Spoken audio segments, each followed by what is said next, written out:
Welcome to day one of Python programming. Python ఎందుకు? Java, Scala, R, Q, సి++, ఉన్నాయి కదా. పైథాన్ ఎందుకు? పైథాన్ నేను ఎందుకు నేర్చుకోవాలనుకుంటే, ఎందుకంటే ప్రజెంట్ సాఫ్ట్వేర్ ఇండస్ట్రీలో టాప్ 5 కానీ 10 కానీ హైయెస్ట్ పేయింగ్ స్కిల్స్ ఏమైనా ఉన్నాయంటే చెప్పండి ఏమైనా. ఫస్ట్ వచ్చేది artificial intelligence, machine learning, deep learning, data science, data engineering, big data. ఇవన్నీ దేనిపైన బిల్డ్ అవుతున్నాయి? పైథాన్ పైన బిల్డ్ అవుతున్నాయి. కాబట్టి ఇప్పుడే కాదు, ఫ్యూచర్ పైన కూడా పైథాన్కి ఎప్పటికీ ఎప్పటికీ డిమాండ్ ఉన్న స్కిల్ ఏమైనా ఉంది అంటే ఐటీ ఇండస్ట్రీలో పైథాన్. నువ్వు ఈ పైథాన్ని ఎంత గట్టిగా నేర్చుకోగలిగితే నీ కెరీర్ని నువ్వు అంత మంచిగా చూసుకోగలుగుతావు. సో ఈరోజు నుంచి గట్టిగా ఫిక్స్ అయిపో. ఏమని? ఈ 30 డేస్లో పైథాన్ని నేర్చుకోవాలా అని. నేను ప్రతిరోజు ఏమైతే పైథాన్ నేర్చుకుంటున్నానో అదే మీకు షేర్ చేస్తాను, ఓకేనా? ప్రతిరోజు నాతో కలిసి నువ్వు నేర్చుకో. సరే, okay. Day one of Python programming. Python చెప్పే కంటే ముందు మనం ఒకటి నేర్చుకోవాలి. ఫస్ట్ ప్రోగ్రామ్ అంటే ఏంటంటే సెట్ ఆఫ్ ఇన్స్ట్రక్షన్స్. ఫర్ ఎగ్జాంపుల్కి ఒక కంప్యూటర్ ఉంది, కంప్యూటర్కి ఇదొక ఆపరేషన్ పర్ఫామ్ చేయి అని మనం చెప్పాలి. ఆ చెప్తే నీకు నాకులాగా అర్థం కాదు కదా, దానికి ఒక ప్రోగ్రామ్ రాసామన్నమాట. ఆ రాసేదాన్ని సెట్ ఆఫ్ ఇన్స్ట్రక్షన్స్ మనం ఏమంటామంటే ప్రోగ్రామ్ అంటామన్నమాట, ఓకేనా? Before that, what is computer?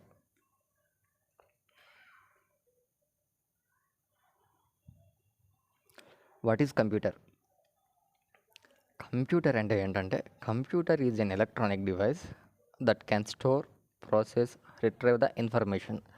అంటే కంప్యూటర్ అంటే ఏంటంటే ఒక ఎలక్ట్రానిక్ డివైస్ అనమాట. ఆ ఎలక్ట్రానిక్ డివైస్లో మనం డేటాని స్టోర్ చేయొచ్చు, ప్రాసెస్ చేయొచ్చు, రిట్రైవ్ చేయొచ్చు ఇన్ఫర్మేషన్, ఓకేనా?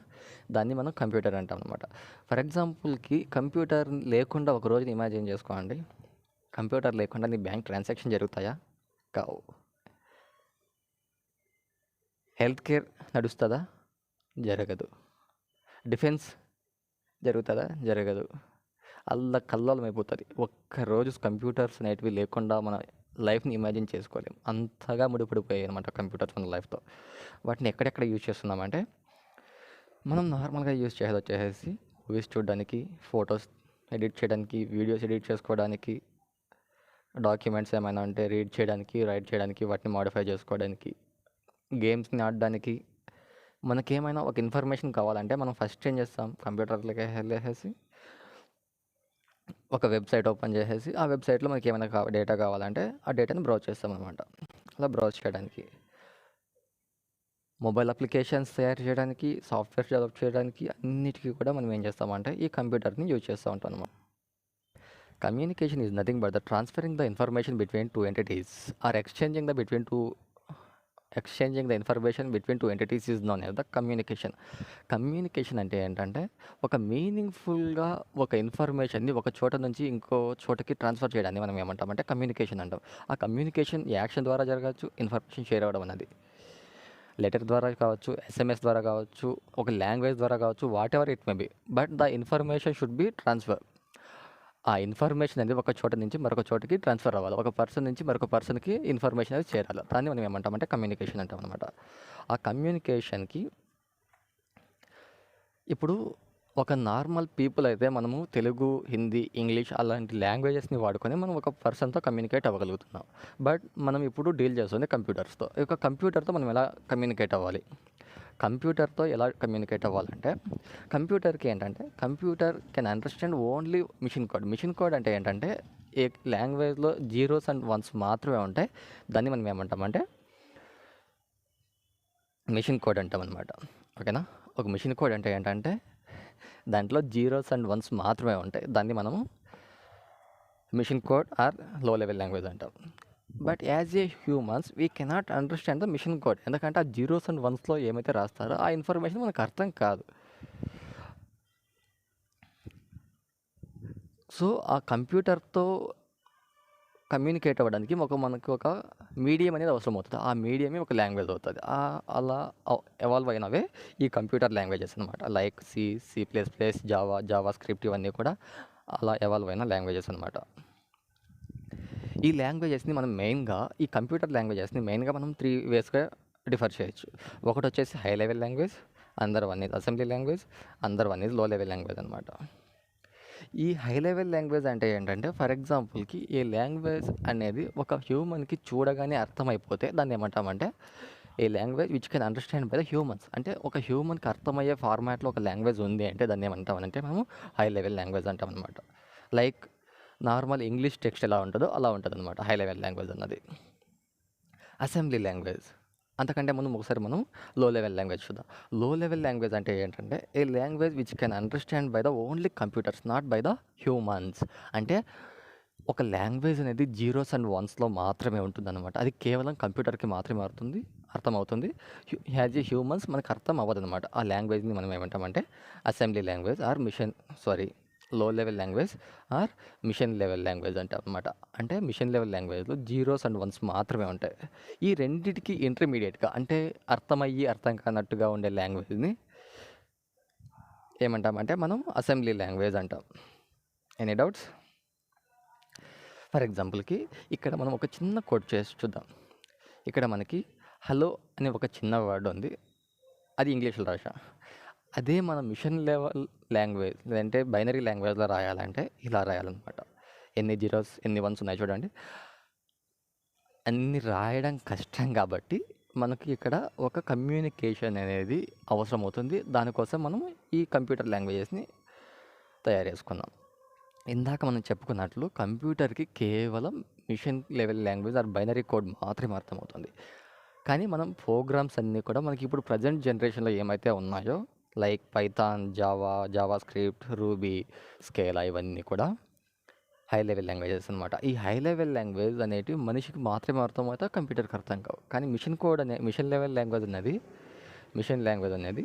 కంప్యూటర్కి మాత్రమే అర్థమవుతుంది, మనుషులకు అర్థం కాదు. కాబట్టి ఆ రెండిటికి అంటే ఇప్పుడు హై లెవెల్ లాంగ్వేజ్ని మిషన్ లెవెల్ లాంగ్వేజ్గా కన్వర్ట్ చేయడానికి మనం ఏం చేస్తామంటే కంపైలర్ అండ్ ఇంటర్ప్రెటర్ అనే సాఫ్ట్వేర్స్ని యూజ్ చేస్తాం అనమాట. వీటి గురించి తర్వాత తెలుసుకుంటాం. ఈ కంపైలర్ అనేది ఏం చేస్తుందంటే ఫర్ ఎగ్జాంపుల్కి ఒక 10 లైన్స్ ఆఫ్ కోడ్ అనేది ఉందనుకుందాం. ఆ 10 లైన్స్ ఆఫ్ కోడ్ని ఏం చేస్తుందంటే అది లైన్ బై లైన్ ఈ కంపైలర్ అనేది ఏం చేస్తుందంటే ఒక 10 లైన్స్ ఆఫ్ కోడ్ అనేది ఉందనుకుందాం. ఆ 10 లైన్స్ ఆఫ్ కోడ్ని ఏం చేస్తుందంటే ఒకేసారి మిషన్ లెవెల్ లాంగ్వేజ్గా కన్వర్ట్ చేస్తుంది అనమాట. ఓకేనా? ఒకవేళ దాంట్లో ఏమైనా ఎర్రర్ ఉన్నట్లయితే వెంటనే త్రో చేసేస్తుంది. ఇంటర్ప్రిటర్ అనేది ఏం చేస్తుంది హై లెవెల్ లాంగ్వేజ్ని మిషన్ లెవెల్ లాంగ్వేజ్గా కన్వర్ట్ చేస్తుంది, but line by line convert చేస్తుంది అనమాట. ఏ లైన్లో అయితే ఎర్రర్ వస్తుందో అప్పుడు అది త్రో చేస్తుంది. ఓకేనా? వీటి గురించి ఇన్ డీటెయిల్గా తర్వాత సెన్స్లో తెలుసుకుందాం. First what is Python? Python is a popular high level programming language అనమాట. ఇందాక మనం తెలుసుకున్నట్టు Python is a high level language అంటే ఏంటంటే హ్యూమన్కి అర్థమయ్యే ఫార్మాట్లో ఉంటుంది అన్నమాట. చూడగానే జనరల్ ఇంగ్లీష్ ఎలా అయితే ఉంటుందో అలా ఉంటుంది. కాబట్టి దాన్ని హై లెవెల్ ప్రోగ్రామింగ్ లాంగ్వేజ్ అంటున్నాం. ఓకేనా? It is developed by Guido van Rossum in the year of 1991. అంటే ఈ గైడో వాన్ రసూమ్ అనేవాడు 1991లో ఈ పైథాన్ని డిస్కవర్ చేశాడు అనమాట, ఇన్వైట్ చేశాడు. మనం పైథాన్ని రియల్ లైఫ్లో ఎక్కడ యూజ్ చేస్తున్నాం? పైథాన్ అనేది ఇప్పుడు ప్రజెంట్ జనరేషన్లో one of the booming technology అనమాట. ఎంత బూమ్ అవుతుందంటే హైయెస్ట్ 5 ప్యాకేజెస్ ఉంటాయి ఐటీ సెక్టార్లో, అన్నీ కూడా పైథాన్ పైన డిపెండ్ అయి ఉంటాయి. అంత ఇంపార్టెంట్ ఉందన్నమాట పైథాన్కి. దాన్ని ఎక్కడ యూజ్ చేస్తున్నామంటే సాఫ్ట్వేర్ అప్లికేషన్స్ని డెవలప్ చేయడానికి, వెబ్ అప్లికేషన్స్, సాఫ్ట్వేర్స్ అంటే లైక్ ఏమైనా ఒక రెస్టారెంట్కి కావాల్సిన సాఫ్ట్వేర్ కావచ్చు, బ్యాంకింగ్ కావాల్సిన సాఫ్ట్వేర్ కావచ్చు, అలాంటి సాఫ్ట్వేర్ డెవలప్ చేయడానికి, లేదంటే web applications in the sense like ఒక న్యూస్ వెబ్సైట్ కావచ్చు, లేదంటే ఈకామర్స్ వెబ్సైట్ కావచ్చు, అలాంటి వెబ్సైట్ని తయారు చేయొచ్చు. ఇందాక మనం చెప్పుకున్నట్లు artificial intelligence, ChatGPT, Google Gemini ఇవి ఎప్పుడైతే వచ్చాయో అప్పటి నుంచి ఆర్టిఫిషియల్ ఇంటెలిజెన్స్కి చాలా బూమ్ వచ్చిందనమాట ఐటీలో. అలాంటి ట్రెండింగ్ టెక్నాలజీస్ని మనం ఏం చేయొచ్చు అంటే ఈ పైథాన్ యూజ్ చేసి డెవలప్ చేయొచ్చు అనమాట. Data analysis, data visualisation, big data అలాంటి న్యూ ట్రెండీ టాపిక్స్ అన్నిటినీ కూడా ఈ పైథాన్ యూజ్ చేసి డెవలప్ చేయొచ్చు. ఫస్ట్ పైథాన్ యొక్క ఫీచర్స్ చూద్దాం.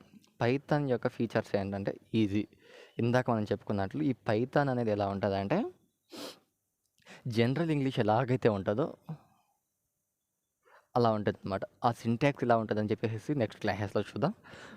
పైథాన్ అనేది చాలా ఈజీగా ఉంటుంది. సింటాక్స్ అనేది ఫర్ ఎగ్జాంపుల్కి జావా లేదంటే .NETలో పైథాన్ ఒక కోడ్ రాయాలి, ప్రింట్ హలో వరల్డ్ అనే ప్రోగ్రామ్ రాయడానికి కనీసం ఒక 7 to 6 లైన్స్ తీసుకుంటే జస్ట్ పైథాన్లో జస్ట్ 1 లైన్లో రాసేయచ్చు అనమాట. అంత పవర్ఫుల్ అంటే అంత ఈజీ అనమాట. సో అది ఈజీ అనమాట. పాపులర్ ఇందాక మనం చెప్పుకున్నట్లు వరల్డ్లో one of the most popular language ఏమైనా ఉంది అంటే అది పైథాన్ అనమాట. ఐటీ ఇండస్ట్రీలో one of the popular language ఏమైనా ఉంది అంటే అది పైథాన్ అవుతుంది. ప్లాట్ఫామ్ ఇండిపెండెంట్ అంటే ఏంటంటే ఒక్కసారి ఒక ఓఎస్ అంటే ఏంటంటే ఆపరేటింగ్ సిస్టమ్ అనమాట. ఇక్కడ మనకి లైనక్స్ కావచ్చు, విండోస్ కావచ్చు, మ్యాక్ కావచ్చు, అలాంటి డిఫరెంట్ ఓఎస్లు ఉంటాయి అన్నమాట. ఒక్కసారి ఒక్క ఓఎస్లో రాసిన కోడ్ అన్నది ఈజీగా మనము వేరే ఓఎస్లో రన్ చేయొచ్చు అనమాట. కాబట్టి అది వేరే ప్లాట్ఫామ్ పైన డిపెండ్ అవ్వదు, ఏ ప్లాట్ఫామ్లోనే రన్ అవుతుంది. కాబట్టి దాన్ని ఏమంటామంటే ప్లాట్ఫామ్ ఇండిపెండెంట్, ఓపెన్ సోర్స్. ఇది పైథాన్ అనేది ఫ్రీగా యూజ్ చేసుకోవచ్చు అనమాట. ఎవరైనా ఎక్కడైనా యూజ్ చేసుకోవచ్చు, ఫ్రీగా యూజ్ చేసుకోవచ్చు. కాబట్టి ఇది ఓపెన్ సోర్స్. ఇది ఊప్స్ అనే కాన్సెప్ట్స్ని అంటే class, abstraction, inheritance, class, object లాంటి కాన్సెప్ట్స్ని ఇది సపోర్ట్ చేస్తుంది. కాబట్టి ఇది ఊప్స్ బేస్డ్ లాంగ్వేజ్ అనమాట. ఓకేనా. హై లెవెల్ లాంగ్వేజ్ ఇందాక మనం చెప్పుకున్నట్లు ఇది చూడగానే నార్మల్ హ్యూమన్కి అర్థమయ్యే ఫార్మాట్లో ఉంటుంది. కాబట్టి దీన్ని ఏమంటామంటే హై లెవెల్ లాంగ్వేజ్ అంటాం అనమాట. డైనమికల్లీ టైప్డ్ అంటే ఏంటంటే మనకు డిఫరెంట్ టైప్స్ ఆఫ్ డేటా ఉంటుంది. ఫర్ ఎగ్జాంపుల్కి నెంబర్స్ కావచ్చు, స్ట్రింగ్స్ కావచ్చు, క్యారెక్టర్స్ కావచ్చు, అలా డిఫరెంట్ టైప్స్ ఆఫ్ డేటా ఉంటుంది. ఆ డిఫరెంట్ డేటా టైప్స్కి నువ్వు ఏ టైప్ ఆఫ్ డేటా నువ్వు యూజ్ చేస్తున్నావు అని చెప్పి దాన్ని ముందుగానే మెన్షన్ చేయాల్సిన అవసరం లేదు. ఆటోమేటిక్గా ఈ పైథాన్ అనేది నువ్వు డేటాని ఇస్తే చాలు అది ఆటోమేటిక్గా తీసుకుంటుంది. అది ఏ టైప్ ఆఫ్ డేటా అనేది ఆటోమేటిక్గా తీసుకుంటుంది అనమాట. సో ఇది డైనమికల్లీ టైప్డ్ అనమాట. లార్జ్ లైబ్రరీస్ సిస్టమ్ అంటే ఇది ఏం చేస్తుందంటే మనకి లైబ్రరీస్ని చాలా ప్రొవైడ్ చేస్తుంది అనమాట. ఫర్ ఎగ్జాంపుల్కి నీకు మిషన్ లెర్నింగ్కి కావాల్సిన లైబ్రరీస్ని ప్రొవైడ్ చేస్తుంది, డేటా అనాలిసిస్ కావాల్సిన లైబ్రరీస్ని ప్రొవైడ్ చేస్తుంది, అలాంటి ఫ్రేమ్వర్క్స్ దీనికి చాలా వైడ్ నెంబర్ ఆఫ్ ఫ్రేమ్వర్క్స్ దీనికి సపోర్ట్ చేస్తుంది. కాబట్టి అన్ని టెక్నాలజీస్లో దీన్ని వాడుతున్నారనమాట. Artificial intelligence, machine learning, data science, deep learning, data visualisation అలాంటి అన్నిటికీ కావాల్సిన ఫ్రేమ్వర్క్స్ని ఇది ఆల్రెడీ డిజైన్ చేసేసారనమాట. ఎందుకంటే ఈజీగా ఉంటుంది కాబట్టి దీంట్లో డిజైన్ చేయడం ఈజీ కాబట్టి డిజైన్ చేసేసారు. కాబట్టి లార్జ్ నెంబర్ ఆఫ్ ఫ్రేమ్వర్క్ దీంట్లో ఉన్నాయి. ఇప్పుడు ఓకే, ఇంత బాగుంది, సరే అంతా అయిపోయింది. ఇప్పుడు మనం పైథాన్ని ఎలా ఇన్స్టాల్ చేయాలి మన కంప్యూటర్లో? ఫస్ట్ ఏం చేస్తారంటే క్రోమ్ ఓపెన్ చేసి అక్కడ పైథాన్ అని చెప్పేసి గూగుల్లో సెర్చ్ చేయండి. గూగుల్లో ఓపెన్ చేసిన తర్వాత ఫస్ట్ వెబ్సైటే ఓపెన్ చేయండి. ఓపెన్ చేసిన తర్వాత ఏంటంటే ఇంటర్ఫేస్ ఇలా ఉంటుంది. ఆ ఇంటర్ఫేస్లో మనకి అక్కడ డౌన్లోడ్స్లోకి వెళ్ళిన తర్వాత డౌన్లోడ్ ఫర్ విండోస్ అని చెప్పేసి ఉంటుంది. దాన్ని క్లిక్ చేయండి.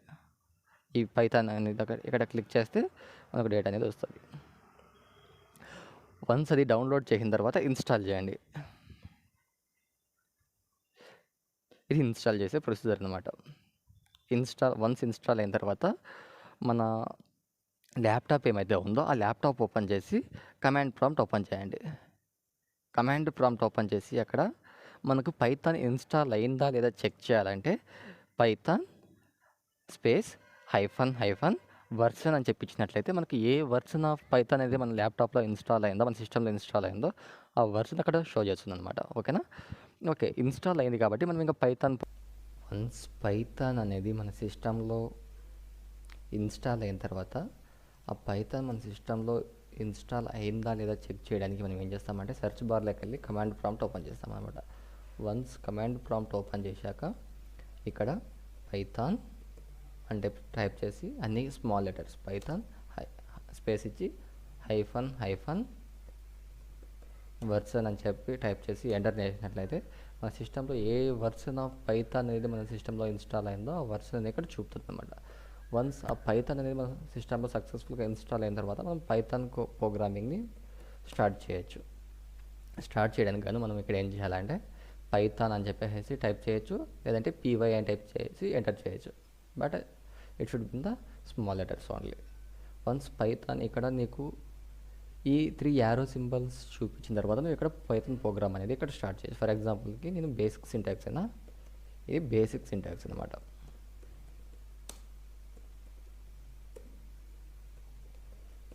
హలో వరల్డ్ అనే ప్రోగ్రామ్ని రాస్తున్నాను. నేను హలో వరల్డ్ని సక్సెస్ఫుల్గా ప్రింట్ చేయగలను అనమాట. ఓకేనా? అలా ఏదైనా ఒక టెక్స్ట్ని నువ్వు ప్రింట్ చేయాలనుకున్నప్పుడు ఆ ప్రింట్ అనే ఫంక్షన్లో ఆ పెరాంథసిస్ లోపల డబల్ కోట్ పెట్టేసి ఏమైనా టెక్స్ట్ ఇచ్చినట్లయితే ఆ టెక్స్ట్ అనేది ప్రింట్ అవుతుంది. ప్రింట్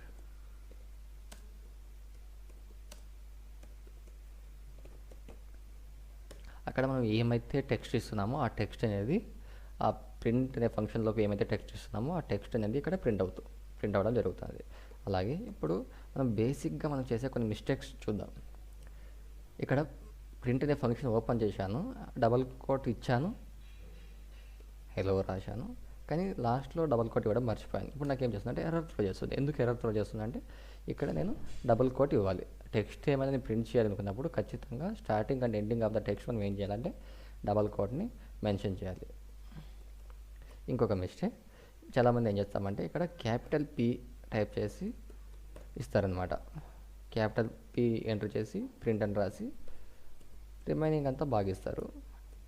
బట్ అది వర్క్ అవ్వదు. ఎందుకు వర్క్ అవ్వదు అంటే ఇక్కడ ఈ ప్రింట్ అనేది ఫంక్షన్ అనేది స్మాల్ లెటర్స్లో, ఇది కేస్ సెన్సిటివ్ అనమాట. ఓకేనా? స్మాల్ లెటర్స్ ఉన్నది స్మాల్ లెటర్సే పెట్టాలి. అలా కాకుండా మనం నెంబర్స్ని ప్రింట్ చేయడానికి ఎటువంటి కోడ్స్ని వాడాల్సిన అవసరం లేదు. ఓకేనా? అది ఇంటీజర్స్ కావచ్చు, ఏమైనా కావచ్చు, డెసిమల్స్ కావచ్చు, ఆటోమేటిక్గా ప్రింట్ అవుతుంది అనమాట. డబల్ కోడ్స్ యూజ్ చేయాల్సిన అవసరం లేదు. ఇలా మనం ఏంటంటే ఈ కమాండ్ ప్రాంప్ట్ని యూజ్ చేసుకొని పైథాన్ ప్రోగ్రామ్ని రన్ చేయొచ్చు. ఇలా కాకుండా మరొక వే ఉంది. అదేంటంటే ఇక్కడికి వచ్చి నోట్ ప్యాడ్ టైప్ చేసినట్లయితే మనకి నోట్ ప్యాడ్ ఓపెన్ అవుతుంది. వన్స్ నోట్ ప్యాడ్ ఓపెన్ అయిన తర్వాత మనం ఒక బేసిక్ ప్రోగ్రామ్ వద్దాం. ప్రింట్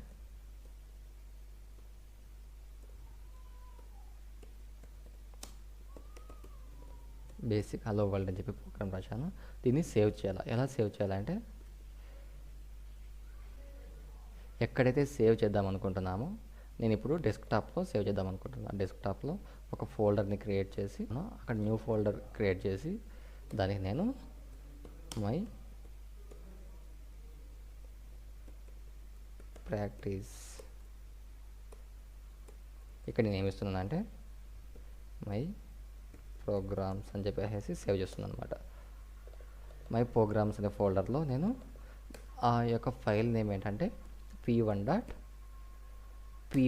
ఎందుకు py అంటే ఈ py అనే ఎక్స్టెన్షన్తోనే సేవ్ చేయాలి. ఎందుకంటే పైథాన్ ప్రోగ్రామ్ కాబట్టి ఖచ్చితంగా మనం ఇక్కడ py అనే ఎక్స్టెన్షన్తో సేవ్ చేయాలన్నమాట. వన్స్ ఇప్పుడు చెక్ చేద్దాం. ఇక్కడ మై ప్రోగ్రామ్స్ అనే దాంట్లో డెస్క్టాప్లో మై ఇక్కడ p1.py ఫైల్తో నాకు ఒక ఫైల్ అనేది సేవ్ అయింది.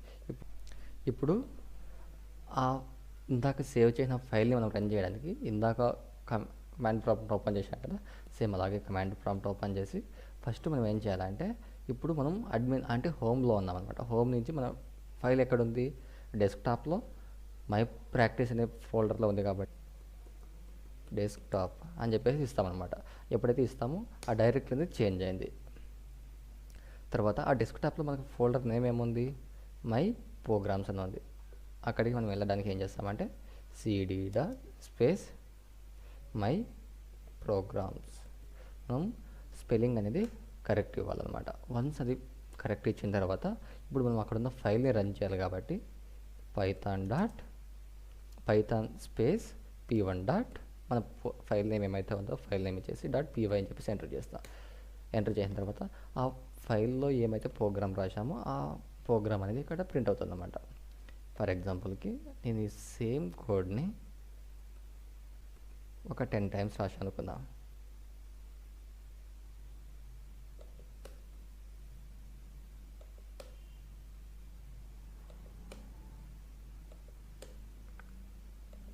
ఎన్నిసార్లు అయితే రాశానో అన్నిసార్లు ఆ ప్రోగ్రామ్ అనేది రన్ అవుతుంది. ఇప్పుడు దీన్ని మళ్ళీ ఆల్రెడీ సేవ్ అయింది కాబట్టి కంట్రోల్ S నొక్కినట్లయితే మళ్ళీ సేవ్ అవుతుంది. సేమ్ మళ్ళీ ప్రోగ్రామ్ని రన్ చేయాలంటే పైథాన్ p1.py అని చెప్పి ఇచ్చినట్లయితే మనకి ప్రోగ్రామ్ అనేది రన్ అవుతుంది. ఇలా మనం 2 వేస్లో మనం ప్రోగ్రామ్స్ని రన్ చేస్తాం. మరొక వే ఉంది, అదేంటంటే ఐడిఈలు ఉంటాయి. ఆ ఐడిఈస్ని యూజ్ చేసుకుని కూడా మనం ప్రోగ్రామ్స్ని రన్ చేయొచ్చు. లేదంటే ఇక్కడ ఆన్లైన్ కంపైలర్స్ ఉంటాయి. మనం ప్రజెంట్ వచ్చేసి ఆన్లైన్ కంపైలర్స్ని యూజ్ చేసుకుని ప్రోగ్రామ్స్ని రన్ చేద్దాం. ఇక్కడ నేను పైథాన్ సెలెక్ట్ చేసుకున్నాను కాబట్టి ఇక్కడ పైథాన్ ప్రోగ్రామ్ రాసి చూద్దాం. మనకు సింటాక్స్ ప్రింట్ హలో అని చెప్పేసి డబల్ కోట్ మధ్యలో ఇచ్చినట్లయితే ఇక్కడ రన్ చేసినట్లయితే మనం ఇక్కడ ఈ డబల్ కోట్ మధ్యలో ఏమైతే టెక్స్ట్ ఇస్తున్నామో ఆ టెక్స్ట్ ఇక్కడ ప్రింట్ అవుతుంది. ఇంకొక line print simple comparatively before methods. Okay right. Output check చేద్దాం. ఇక్కడ ఒకసారి ఇక్కడ హలో రావాలి, తర్వాత 1 2 3 అని రావాలి. ఇప్పుడు అవుట్పుట్ ఒకసారి చెక్ చేద్దాం. రన్ నొక్కినట్లయితే అవుట్పుట్ ఇక్కడ షో చేస్తుంది. ఓకే, ఇలా మనం ప్రోగ్రామ్స్ని రన్ చేస్తాం అన్నమాట.